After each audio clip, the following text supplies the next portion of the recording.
भक्तों, ओम नमः शिवाय, श्री शिवाय नमस्तुभ्यम, जय श्री महाकाल। जी हाँ भक्तों, क्या आपके भी घर में कोई ऐसा व्यक्ति है जिसका विवाह नहीं हो पा रहा? आप लोग बहुत ज़्यादा परेशान हैं उसके विवाह के लिए कि उसका जो विवाह है वो हो जाए, लेकिन फिर भी उसका जो विवाह है वो होने का नाम ही नहीं ले रहा। आपने बहुत ज़्यादा प्रयास कर लिया उसकी शादी के लिए, उसके विवाह के लिए कि उसका जो विवाह है वो हो जाए, लेकिन कोई ना कोई अड़चन, कोई ना कोई समस्या आती है जिसके कारण उसका जो विवाह है ना वो नहीं हो पाता, रुक जाता है किसी न किसी कारण। तो आपको टेंशन लेने की ज़रूरत नहीं है। आज जो मैं आपको उपाय बताने वाला हूँ, अगर आपने केवल और केवल उसको कर लिया तो अवश्य रूप से आपके घर का जो भी व्यक्ति है जिसका मतलब विवाह नहीं हो रहा, विवाह में अड़चन आ रही है, अवश्य रूप से उसकी अड़चन दूर होगी और आपके घर का उस व्यक्ति का विवाह अवश्य रूप से होगा ही होगा। क्या करना है, कैसे करना है, पूरा आपको समझाने वाला हूँ, तो बस पूरा का पूरा उपाय आपको ध्यान से सुनना है, अच्छे से करना है। देखिए, पूज्य गुरुदेव की जो कथा होती है, जैसा कि आपको पता होगा कि पूज्य गुरुदेव की कथा में लाखों की भीड़ आती है, आप सबने देखा होगा, सुना होगा। तो अभी गुरुदेव की कथा चल रही थी, आज से 4 से 5 महीना पहले की बात है। गुरुदेव की कथा चल रही थी और गुरुदेव की कथा में लाखों की भीड़ आई। अब जब गुरुदेव की कथा में लाखों की भीड़ आई तो वहाँ ज्यादातर जो भक्त थे ना, उन्होंने क्या किया, पत्र के द्वारा, किसके द्वारा, पत्र के द्वारा अपनी मनोकामना गुरुदेव तक पहुंचाई।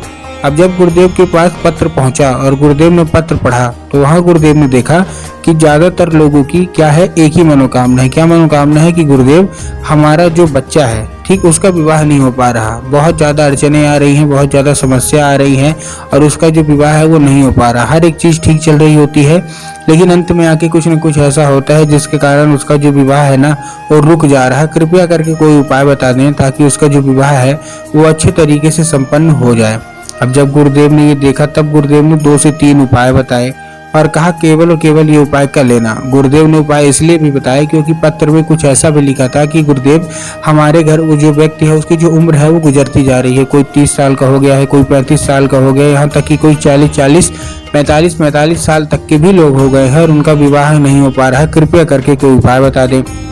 जब गुरुदेव ने देखा तब गुरुदेव ने 2 से 3 उपाय बताए और कहा केवल और केवल ये उपाय कर लेना, तुम्हारे घर का जो कोई भी व्यक्ति है अवश्य रूप से उसकी जो मनोकामना है वो पूरी होगी और तुम्हारे घर का जो व्यक्ति है उसका विवाह होगा ही होगा। अब जब गुरुदेव ने उपाय बताया तो लोगों ने जा जाके इस उपाय को घर में करना शुरू कर दिया। अब जैसे ही लोगों ने जा जाके इस उपाय को घर में करना शुरू कर दिया, वही लोग गुरुदेव की कथा में 1 से 1.5 महीने के बाद वापस आ गए। अब जब वही लोग गुरुदेव की कथा में वापस आए तो उन्होंने क्या किया, फिर से एक बार गुरुदेव को पत्र लिखा। लेकिन ये वाला जो पत्र था ये गुरुदेव को धन्यवाद के रूप में पत्र था कि गुरुदेव धन्य हो आपका, आपके द्वारा बताया गया उपाय हमने कर लिया है, हमारी सारी की सारी मनोकामना पूरी हो गई है।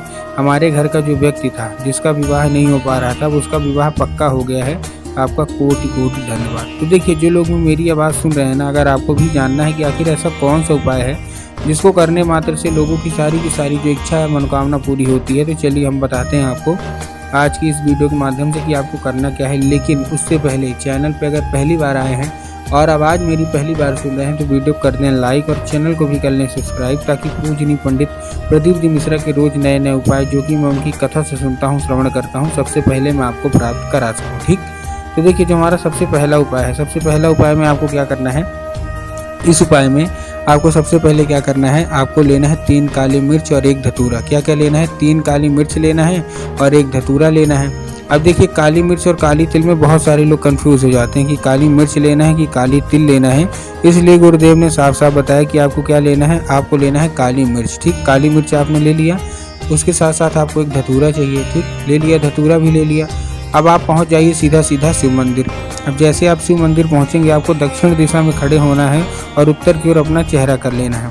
अब देखिए, दक्षिण और उत्तर में ना बहुत सारे लोग कंफ्यूज भी होते हैं कि दक्षिण क्या है, उत्तर क्या है, हमको थोड़ा साफ साफ बताओ। तब गुरुदेव ने साफ साफ बताया है कि आप जिस भी शिव मंदिर जा रहे हैं उस शिव मंदिर का जिधर साइड जलाधारी हो, आपको अपना चेहरा उधर साइड करके खड़े हो जाना है। ठीक, खड़े हो गए। खड़े होने के बाद आपको एक नाम लेके, कौन सा, महादेव का सुंदर सा नाम है श्रम्भेश्वर महादेव।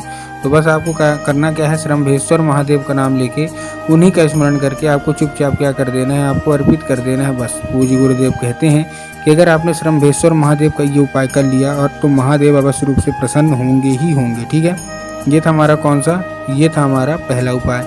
अब हम चलते हैं अपने दूसरे उपाय की ओर। अब देखिए, जो हमारा दूसरा उपाय है वो कौन सा उपाय है, वो उपाय है 11 लाल फूल का। आपको इस उपाय में 11 लाल फूल चाहिए। अब 11 लाल फूल आप कोई सा भी ले सकते हैं, गुलाब का ले लीजिए, गुड़हल का ले लीजिए, जो भी आपको पसंद है आप ले लीजिए। बस एक दो चीज़ का ध्यान रखना है कि फूल कहीं से भी कटा फटा नहीं होना चाहिए, कहीं से खंडित नहीं होना चाहिए और कहीं से मुरझाया नहीं होना चाहिए। पहली चीज़ आपको ध्यान रखना है। और दूसरी चीज़ आपको ध्यान रखना है कि जो फूल है वो एक किस्म का होना चाहिए। अगर आप गुलाब का ले रहे हैं तो केवल गुलाब का लीजिए, अगर आप गुड़हल का ले रहे हैं तो केवल गुड़हल के लीजिए। ऐसा नहीं करना कि 2 फूल गुलाब के ले लिए, 3 फूल गुड़हल के ले लिए, ऐसा आपको नहीं करना है। ठीक, ले लिए फूल अच्छे से, और ये लेने के बाद आपको पहुंच जाना है कहाँ, सीधा शिव मंदिर पहुंच गए।